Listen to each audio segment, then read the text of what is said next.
সমস্ত পৃথিবী শেষ হয়ে যাওয়ার পর শুধু এই বাচ্চাটাই বেঁচে ছিল, যাকে একটি রোবট মা দেখাশোনা করত, তার সমস্ত ইচ্ছেগুলো পূরণ করত।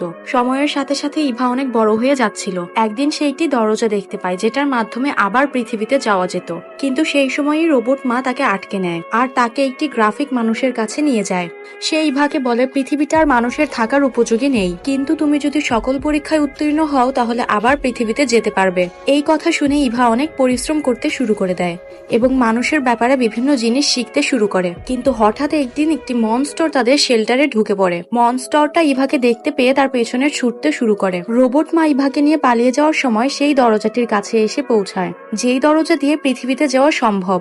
তখন ইভা তার রোবট মাকে তার সাথে পৃথিবীতে যাওয়ার জন্য বলছিল, কিন্তু তার রোবট মা ইভাকে বলে, তুমি চলে যাও আর আমি মনস্টারটিকে এখানে আটকে রাখবো।